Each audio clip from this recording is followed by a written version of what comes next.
नमस्कार प्यारे बच्चों, मेरे चैनल स्टडी लाइफ में मैं आप सभी का वेलकम करती हूँ।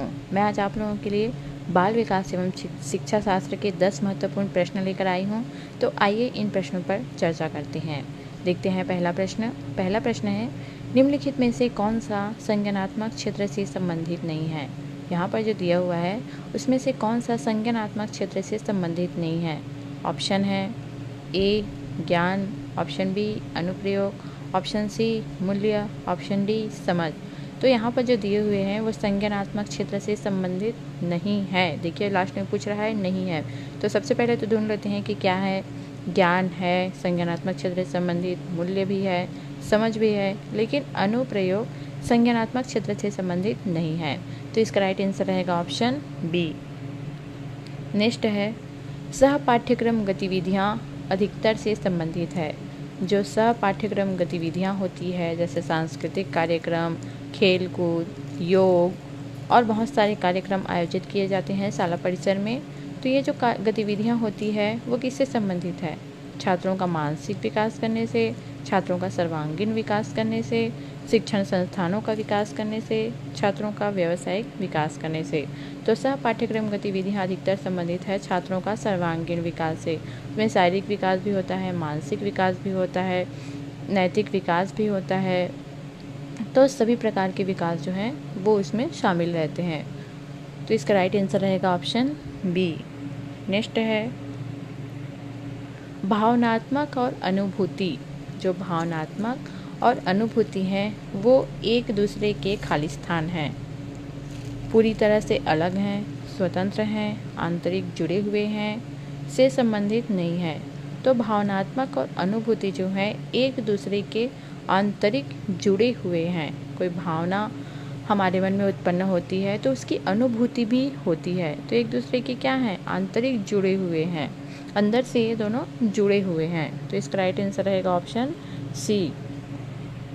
नेक्स्ट है, एक छात्र को शैक्षिक क्षेत्र के तहत एक विषय में 100 में से 47 अंक मिलते हैं। यह अंक CCE योजना के तहत किस ग्रेड में संगीतबद्ध होगा। एक छात्र को शैक्षिक क्षेत्र के तहत एक विषय था 100 मार्क्स का था, उसमें से उस बच्चे को 47 अंक मिले हैं और यह जो अंक है वो CC सतत एवं व्यापक मूल्यांकन योजना के तहत किस ग्रेड में संगीतबद्ध होगा। B2, C2, C1, B1। तो यह शामिल होगा C1। तो इसका राइट आंसर रहेगा ऑप्शन बी। नेक्स्ट है, सतत एवं व्यापक मूल्यांकन संदर्भित करता है छात्रों के विकास का दैनिक मूल्यांकन, छात्रों के नियमित मूल्यांकन की एक प्रणाली जो छात्रों के विकास के सभी पहलुओं को शामिल करती है। एक कक्षा में सभी छात्रों का नियमित मूल्यांकन, उपरोक्त सभी।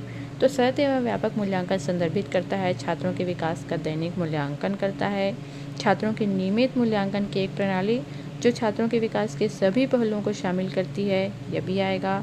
एक कक्षा में सभी छात्रों का नियमित मूल्यांकन, एक कक्षा में जितने छात्र हैं उन सभी का मूल्यांकन करता है। तो इसका राइट आंसर रहेगा ऑप्शन डी, उपरोक्त सभी। नेक्स्ट है, छात्रों की उपलब्धि का मूल्यांकन करने के लिए निम्नलिखित में से कौन सा तरीका सबसे अच्छा है। सतत मूल्यांकन, वार्षिक मूल्यांकन, त्रैमासिक मूल्यांकन, उपरोक्त में से कोई नहीं। तो छात्रों की उपलब्धि का मूल्यांकन करने के लिए सबसे अच्छा तरीका है सतत मूल्यांकन। सतत मूल्यांकन से छात्रों की उपलब्धि करने का जो तरीका है वो बहुत ही बेस्ट है।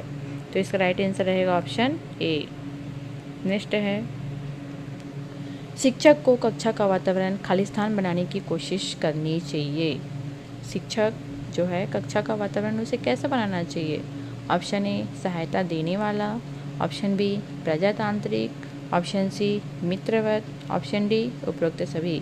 तो शिक्षक को कक्षा का वातावरण सहायता देने वाला बनाने की कोशिश करनी चाहिए ताकि किसी बच्चे को कभी भी मान लीजिए किसी को चोट लगे या किसी को किसी सामग्री की ज़रूरत है या उसका तबीयत ख़राब है या और कुछ भी है तो वह बिना किसी झिझक के आसानी से अपनी बात को कह सके। प्रजातांत्रिक, सभी के लिए एक समान नियम कानून। और मित्रवत, बच्चों के साथ हमेशा मित्रवत रहने का प्रयास करना चाहिए ताकि बच्चे अपनी समस्याओं को खुलकर समक्ष रख पाएँ। तो शिक्षक को कक्षा का वातावरण खालिस्तान बनाने की कोशिश करनी चाहिए। तो इसमें आएगा सहायता देने वाला भी आएगा, प्रजातांत्रिक भी आएगा, मित्रवत भी आएगा। तो इसका राइट आंसर रहेगा ऑप्शन डी, उपरोक्त सभी।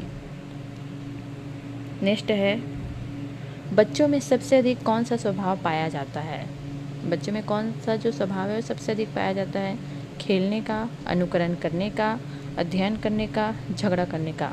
तो बच्चों में सबसे अधिक जो स्वभाव पाया जाता है वो अनुकरण करने का, चाहे वो शिक्षक का हो, माता पिता का हो, बाकी बच्चों का हो। तो सबसे ज़्यादा जो स्वभाव है वो होता है अनुकरण करने का। तो इसका राइट आंसर रहेगा ऑप्शन बी। नेक्स्ट है, एक बच्चा रचनात्मकता पर औसत, शैक्षणिक उपलब्धि में उच्च, सामाजिक विकास में खराब होता है। यह एक उदाहरण है। एक बच्चा जो है वो रचनात्मकता पर औसत है, शैक्षणिक उपलब्धि में उच्च है, लेकिन सामाजिक विकास में वह क्या है? खराब होता है। वह किसका उदाहरण है? मापने योग्य व्यक्तिगत अंतर, व्यक्तिगत अंतर, इंट्रा व्यक्तिगत अंतर, इंटर व्यक्तिगत अंतर। तो एक बच्चा रचनात्मकता पर औसत है, शैक्षणिक अभिरुचि में उच्च है, सामाजिक विकास में खराब है। यह उदाहरण है इंटर व्यक्तिगत अंतर का। तो इसका राइट आंसर रहेगा ऑप्शन डी। नेक्स्ट है,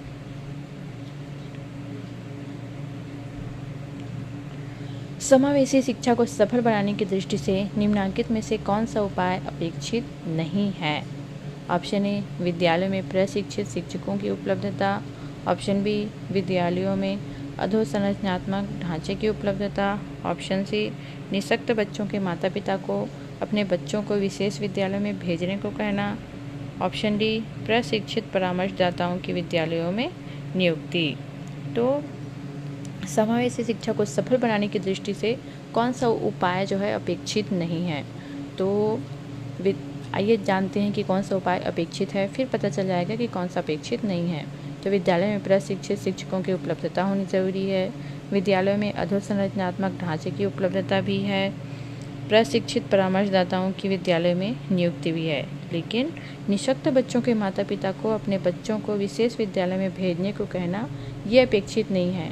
वहाँ पर अगर निःशक्त बच्चे हैं तो हम उनके माता पिता को यह नहीं कह सकते कि आप उनके अपने बच्चों को विशेष विद्यालय में भेजिए, ऐसा हमें नहीं कहना है। तो इसका राइट आंसर रहेगा ऑप्शन सी। तो चलिए आज की क्लास यहीं समाप्त करते हैं। धन्यवाद।